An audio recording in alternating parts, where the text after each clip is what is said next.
Hello friends, नमस्कार। आप सभी को नमस्कार। आप सभी का वेलकम इस क्लास में। You all are welcome to this class. Confirm करें आपका ऑडियो, आपका वीडियो एक्सेसिबल है। Please confirm your audio video is okay. तो जैसे आप कंफर्म करेंगे I will be able to start. Yes, कर दीजिए quickly confirm your audio your video is accessible to you, it's okay. So मैं wait कर रहा हूं आपका कंफर्मेशन। कर दीजिए क्विकली कंफर्म।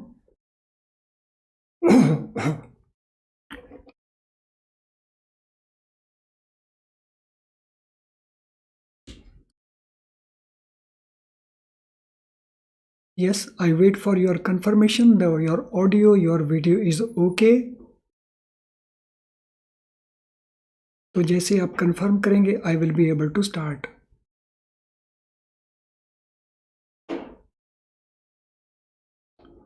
तो चलिए शुरू करते हैं, रादर कंटिन्यू करते हैं। तो लास्ट सेशन में हम डिस्कस कर रहे थे मॉड्यूल ए में चैप्टर 1 के अंदर अकाउंटिंग स्टैंडर्ड्स को। और अकाउंटिंग स्टैंडर्ड्स का ये पार्ट हमने डिस्कस कर लिया था कि अकाउंटिंग स्टैंडर्ड्स कौन बनाता है, इसका डेफिनेशन क्या है, इसका स्कोप क्या है। So all these things were discussed in the last session. तो क्विकली इसको रिपीट कर लेते हैं। तो अकाउंटिंग स्टैंडर्ड को फ्रेम करता है अकाउंटिंग स्टैंडर्ड बोर्ड। और अकाउंटिंग स्टैंडर्ड बोर्ड ये एक बोर्ड है institute of chartered account of India का। तो इनका मेन काम है एएसबी का अकाउंटिंग स्टैंडर्ड्स को फ्रेम करना। और इन स्टैंडर्ड्स को हम एएस नाम से यूज करते हैं और टोटल स्टैंडर्ड्स हमारे पास 29 हैं। सो मैंडेटरी अकाउंटिंग स्टैंडर्ड को अगर फॉलो नहीं किया जाता बाय द ऑडिटर्स, अगर मैंडेटरी अकाउंटिंग स्टैंडर्ड फॉलो नहीं करते कंपनीज, तो ऑडिटर्स को क्या करना होता है? तो ऑडिटर अपनी रिपोर्ट को क्वालिफाई करते हैं और अगर वो क्वालिफाई नहीं करेंगे, ऐसा नहीं करेंगे, तो उससे प्रोफेशनल मिसकंडक्ट माना जाता है। सेबी की गाइडलाइंस हैं, कंपनीज एक्ट 2013 की रिक्वायरमेंट है कि ऑडिटर्स को ये क्वालिफिकेशन कैसे करना है। कंपनीज एक्ट 2013 जो अकाउंटिंग स्टैंडर्ड्स है, इसकी रिस्पॉन्सिबिलिटी कंपनी के बोर्ड ऑफ डायरेक्टर्स के ऊपर डालते हैं। तो ये पार्ट हमने लास्ट सेशन में डिस्कस कर लिए थे। अब हम इसी को आगे कंटिन्यू करते हैं। So under section 129 subsection 5 Companies Act, where financial statement do not comply with the accounting standards, such companies shall disclose the following. तो अगर अकाउंटिंग स्टैंडर्ड्स को फॉलो नहीं किया जाता तो फाइनेंशियल स्टेटमेंट बनाते समय कंपनीज ये इंफॉर्मेशन डिस्क्लोज करेंगी। सो फाइनेंशियल स्टेटमेंट में हमारे पास बैलेंस शीट है,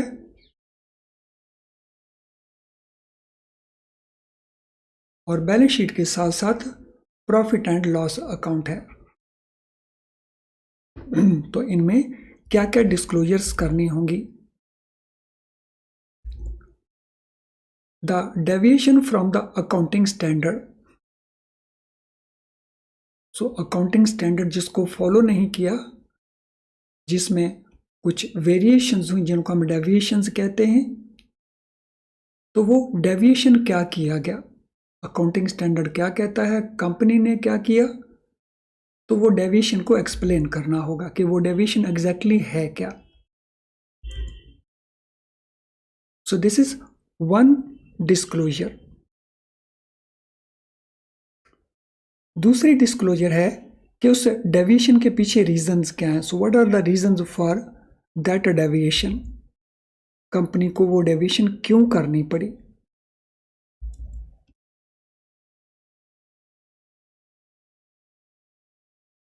एंड थर्डली, उसका फाइनेंशियल इफेक्ट क्या होगा जो उस डेविएशंस के कारण राइज होगा। तो फाइनेंशियल इफेक्ट होता है बैलेंस शीट के ऊपर, प्रॉफिट लॉस अकाउंट के ऊपर।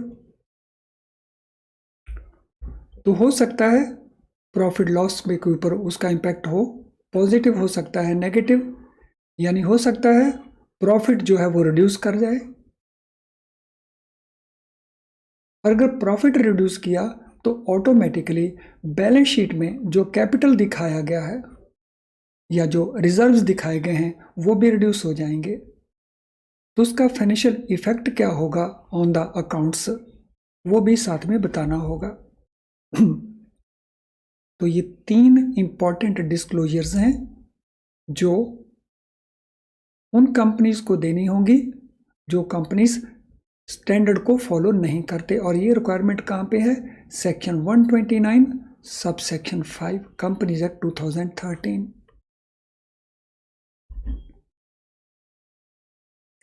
आई hope this part is clear to all of you. सभी को एकदम क्लियर होगा ये aspect.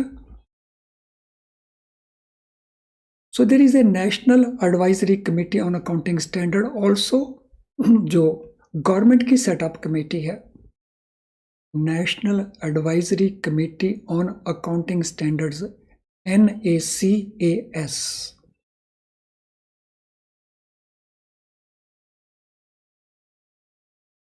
So this committee was set up in 2001. और इस कमेटी का ऑब्जेक्टिव है, किस पर्पस के लिए इसको सेटअप किया गया, ये काम क्या करती है? So they provide advice to the central government. ये सेंट्रल गवर्नमेंट को एडवाइस प्रोवाइड करते हैं।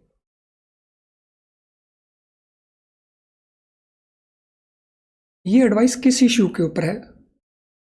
Formulation and laying down of accounting policies and accounting standards by the corporate sector.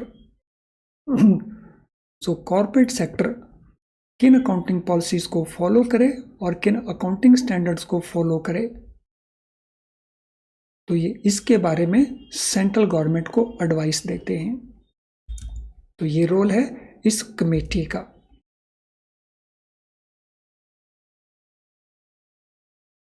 ये जितना कुछ हम डिस्कस कर रहे हैं ये सारे के सारे रेडी क्वेश्चंस हैं और ये लगातार पूछे जाते रहते हैं। This committee has now been replaced by national financial reporting authority.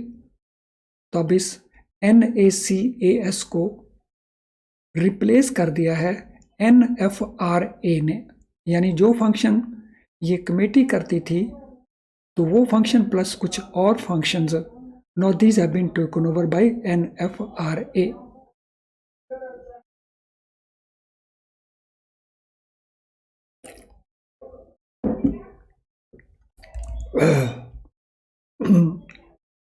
Sorry friends.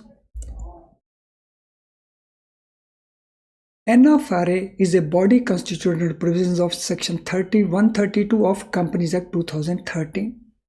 NFRA का जो गठन किया गया कॉन्स्टिट्यूशन है इसका, so that is according to companies act. और कंपनीज एक्ट में ये है section 132।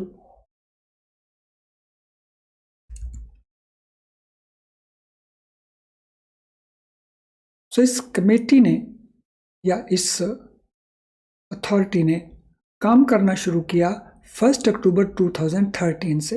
The constitution of this authority is effective from 1 अक्टूबर 2013।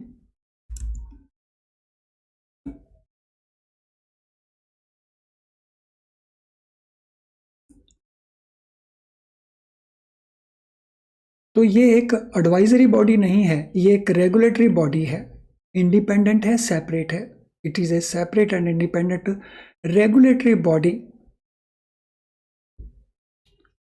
जो असिस्ट करती है गवर्नमेंट को इन फ्रेमिंग द लॉ और enforcement of the law relating to accounting and auditing. Accounting and auditing से रिलेटेड जो लॉ है उसको फ्रेम करना, उसको बनाना और उसको एनफोर्स करना, इंप्लीमेंट करके एनफोर्स करना। तो they provide assistance to the central government.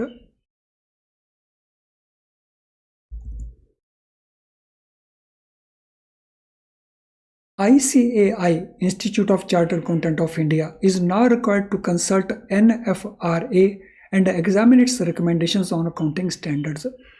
तब ICAI जो भी अकाउंटिंग स्टैंडर्ड बनाएगा उनको कंसल्ट करना होगा NFRA को और उसकी रिकमेंडेशन को एग्जामिन करना होगा फॉर इम्प्लीमेंटेशन।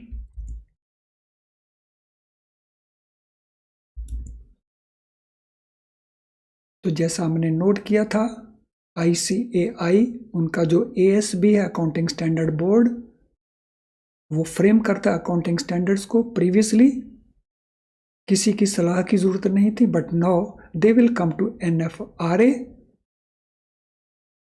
एंड NFRA की जो रिकमेंडेशंस होंगी, so they will also examine. ICAI is a self regulatory professional accountants body, जबकि जो NFRA है वो इंडिपेंडेंट ऑडिट रेगुलेटर है। तो दोनों में अंतर क्या है? सो ICAI एक सेल्फ रेगुलेटरी प्रोफेशनल अकाउंटेंट्स का बॉडी है।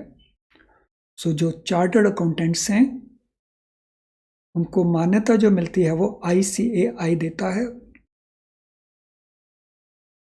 जबकि NFRA इनका मेन फंक्शन है ऑडिट को रिलेट करता हुआ। तो देयर इंडिपेंडेंट ऑडिट रेगुलेटर, और ऑडिट कौन करते हैं? चार्टर्ड अकाउंटेंट्स, ICAI के members.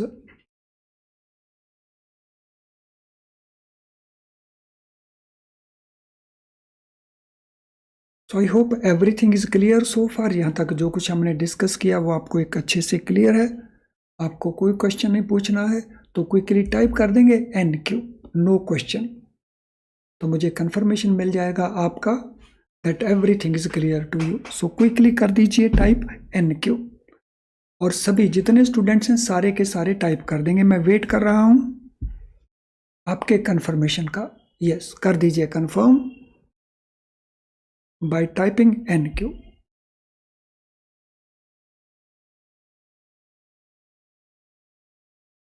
So do it quickly ताकि हम टाइम सेव कर पाएंगे। जितना क्विकली आप करेंगे उतना टाइम हमारा सेव हो जाएगा।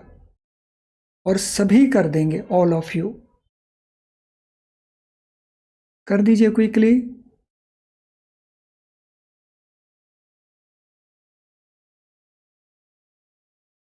Do it quickly and all of you, सभी कर देंगे।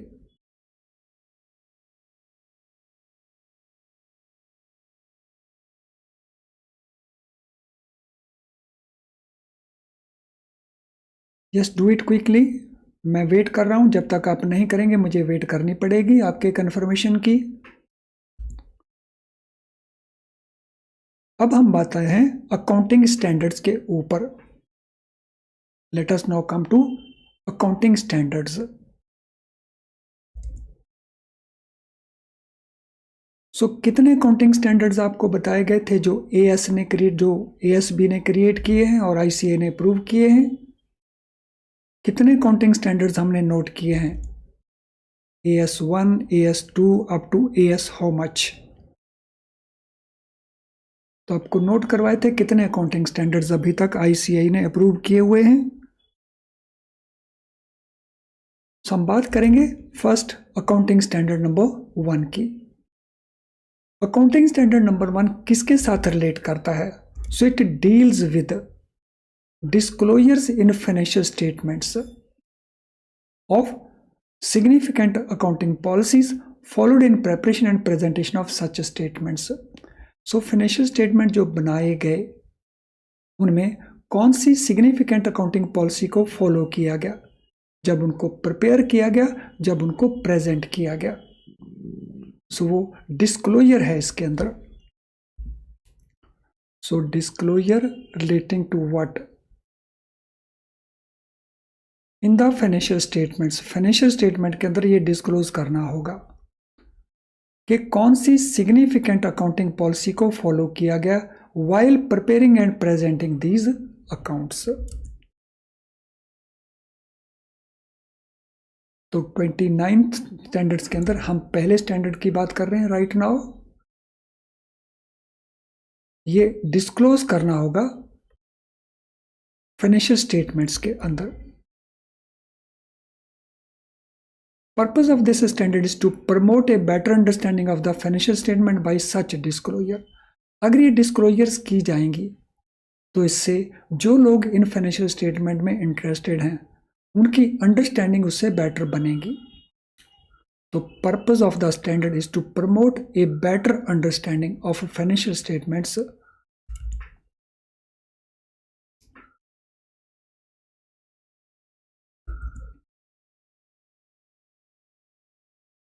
So for better understanding, this disclosure is made. Compliance of this standard helps in facilitating a more meaningful comparison between financial statement of two different enterprises.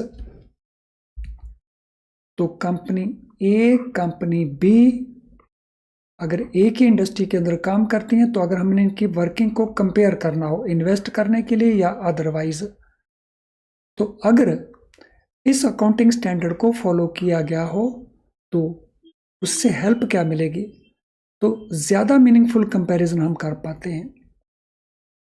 तो it facilitates more meaningful comparison. So we are able to do more meaningful comparison if these disclosures are made.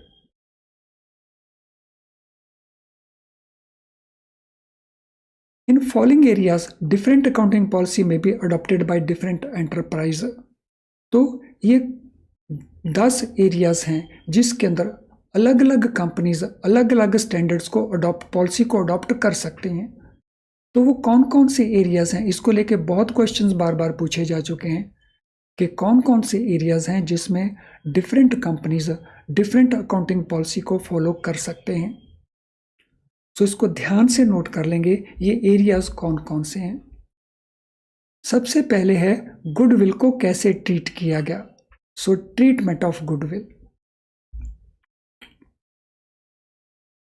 First of all goodwill को create कैसे किया गया, उसका valuation कैसे किया गया। Then stock valuation, so valuation of inventory.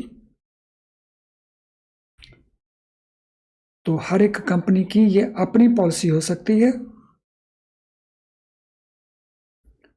Then valuation of investment, अगर company ने इन्वेस्टमेंट किया है in shares of some other companies और जॉइंट वेंचर्स, तो उसकी वैल्यूएशन कैसे की गई है। देन फिक्स्ड एसेट्स का वैल्यूएशन, तो valuation of fixed assets.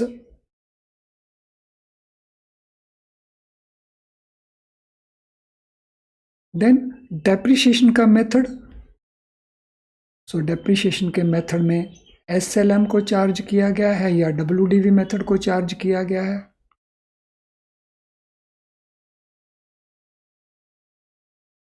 Then treatment of retirement benefits, जो स्टाफ रिटायर हो रहा है या रिटायर होगा या रिटायर हो चुका है, उनके जो बेनिफिट्स दिए जाते हैं उनकी अकाउंटिंग, उसकी ट्रीटमेंट क्या है।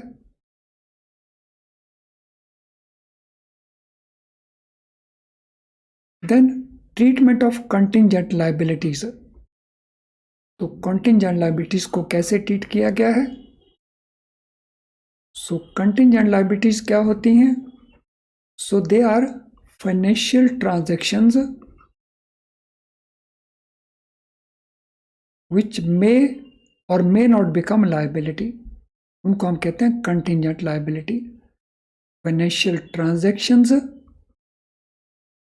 which may become liability or may not become liability.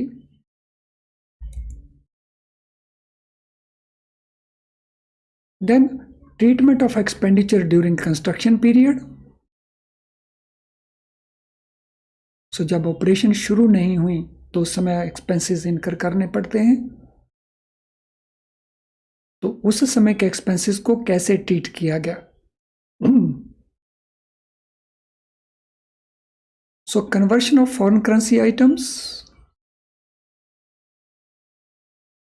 So foreign currency जो आइटम्स हैं उनकी वैल्यू को बैलेंस शीट में कैसे कन्वर्ट किया गया, किस रेट के ऊपर।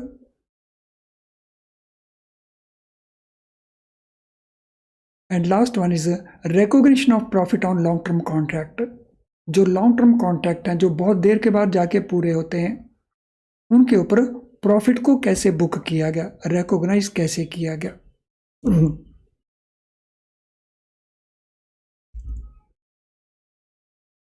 सो recognition of profit on long term contracts.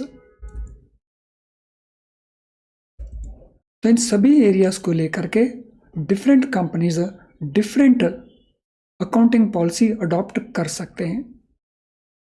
सो बाकी सभी एरियाज में एक जैसी होंगी जो स्टैंडर्ड है, लेकिन इन एरियाज में they can adopt their own.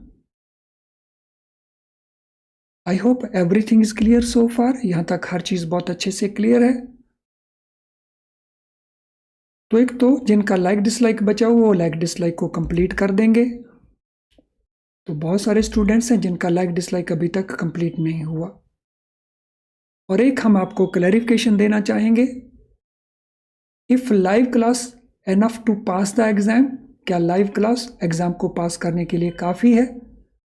तो हम जरूर अंडरस्टैंड करें इसको कि ये काफ़ी नहीं है, नो। लेकिन फिर इसका बेनिफिट क्या है? तो ये हमारे स्कोर को पास करवाने में बहुत हेल्प करती है। हमारा स्कोर जो फेल होने वाला रह जाता है, तो उसको पास करवाने वाले स्कोर में कन्वर्ट करने में इसका काफ़ी बड़ा रोल रहता है, क्योंकि इसमें कॉन्सेप्ट की क्लैरिटी है, कई सारे टॉपिक्स हैं जो हम डिस्कस करते हैं। और अगर आपको पास होना है तो ये क्लास तो काफ़ी नहीं, फिर आपको क्या करना होगा? तो उसके लिए आपको फुल सिलेबस को कवर करना होता है। यानी सिलेबस में किसी भी चीज़ को छोड़िए मत। सिलेबस लंबा है क्योंकि एग्जामिनर कहीं से भी क्वेश्चन पूछ सकता है। अगर हम सिलेबस के ए पार्ट को छोड़ दें, बी पार्ट को छोड़ दें, इस चैप्टर को छोड़ दें, उस चैप्टर को छोड़ दें और वहीं से क्वेश्चन पूछ लिए जाए, तो फिर हम एग्जामिनेशन में आंसर नहीं दे पाएंगे। इसीलिए फुल सिलेबस को कवर करना इम्पॉर्टेंट है। और फुल सिलेबस आप दो जगह से पूरा कर सकते हैं। एक जो बुक है IIBF की, उसको यूज़ कर सकते हैं, और सेकंड वीडियो लेसन्स को यूज़ कर सकते हैं। तो अगर वीडियो लेसन आप हमारे यहाँ से यूज़ करना चाहते हैं, जिनकी प्राइस हम बहुत लो रखते हैं आपके बेनिफिट के लिए, लेकिन क्वालिटी हम बेस्ट देते हैं, तो आप उन वीडियो लेसन्स को यूज़ कर सकते हैं। और ये वीडियो लेसन्स हमारी ऐप के अंदर अवेलेबल हैं। तो यस, जिनका लाइक डिसलाइक अभी भी रहता है, क्विकली वो लाइक डिसलाइक को कंप्लीट कर देंगे। Do it quickly. Disclosure of accounting policies. So इसको लेकर के क्या क्या डिस्क्लोजर्स हैं, ये उसी हमारे अकाउंटिंग स्टैंडर्ड का पार्ट है। Disclosure of accounting policies. Any change in accounting policy that has a material effect in the current period और that which is reasonably expected to have a material effect on a later should be disclosed. So अगर हम किसी accounting policy को change करते हैं और उससे change का इफेक्ट करंट ईयर के वर्किंग के ऊपर आता है और मटेरियल इफेक्ट आता है, सब्सटेंशियल इफेक्ट आता है, वो भी करंट पीरियड में,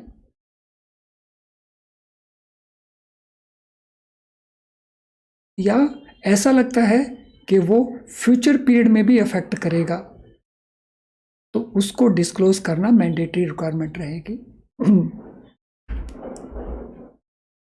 सो एनी चेंज, कोई भी चेंज जो अकाउंटिंग पॉलिसीज हमने की जिसका मटीरियल इफेक्ट है करंट वर्किंग के ऊपर और फ्यूचर वर्किंग के ऊपर, तो उसको डिस्क्लोज करना मैंडेटरी रिक्वायरमेंट है, उसको डिस्क्लोज किया जाएगा।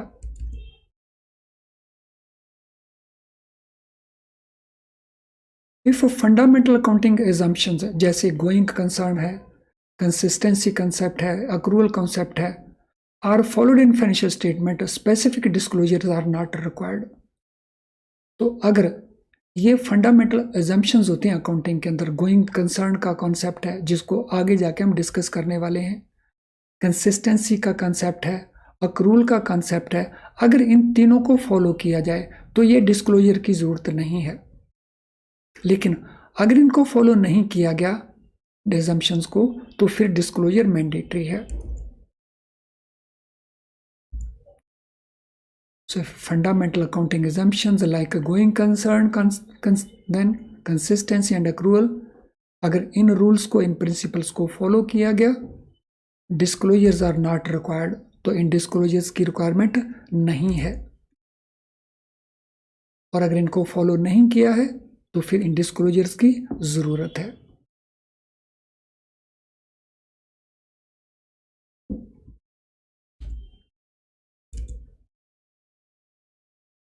तो अब हम क्विकली कुछ क्वेश्चंस को करेंगे जितना भी हमारे पास बचा हुआ टाइम है। When was ASB of ICAI constituted? तो कब इसको कॉन्स्टिट्यूट किया गया? तो ये आपके सामने ऑप्शन आंसर्स हैं। इसको कब कॉन्स्टिट्यूट किया गया?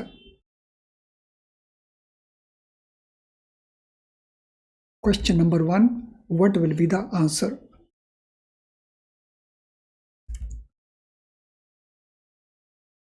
फ्रेंड्स, आपको कभी भी हमें कांटेक्ट करना है तो उसके लिए ये हमारा ईमेल आईडी है, तो आप यहां पे हमें कांटेक्ट कर सकते हैं।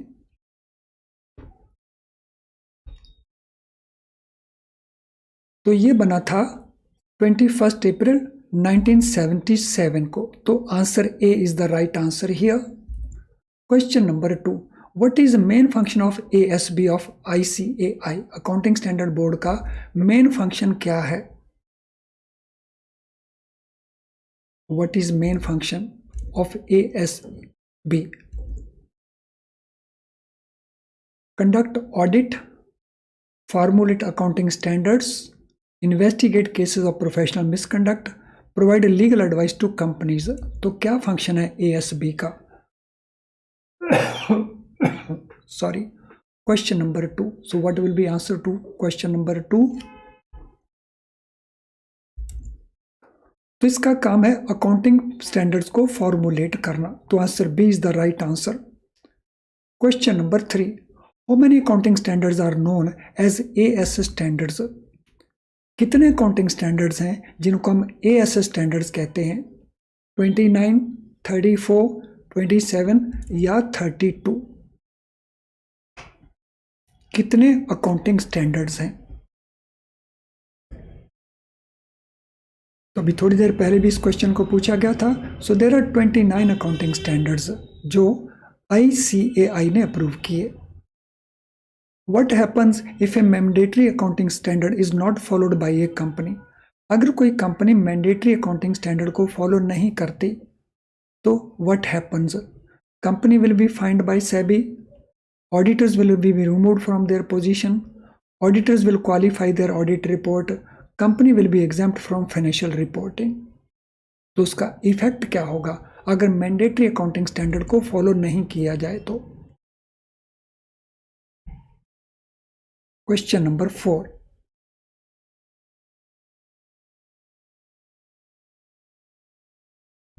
तो ऑडिटर अपनी रिपोर्ट को क्वालिफाई करेंगे, यानी answer C will be the right answer. Question number 5, which act requires auditors to qualify the audit reports that do not conform to mandatory accounting standards? तो अगर कोई कंपनी मैंडेटरी अकाउंटिंग स्टैंडर्ड को comply नहीं करती, confirm नहीं करती, तो auditors को अपनी रिपोर्ट क्वालिफाई करनी होती है। तो ये रिक्वायरमेंट किस सेक्शन, किस एक्ट की है?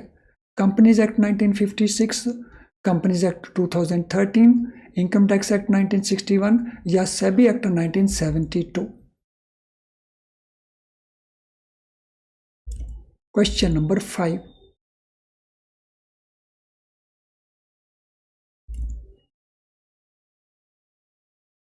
तो ये है कंपनीज एक्ट 2013। तो उसमें सेक्शन 129 सबसेक्शन 5 है जो ये कहती है, what is responsibility of board under section 134 subsection 5 of companies act 2013? Board की रिस्पॉन्सिबिलिटी इनमें से क्या है?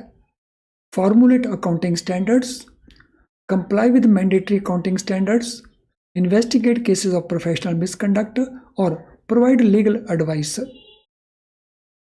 तो बोर्ड की रिस्पॉन्सिबिलिटी इनमें से कौन सी है? Question number 6, what is the responsibility of the board?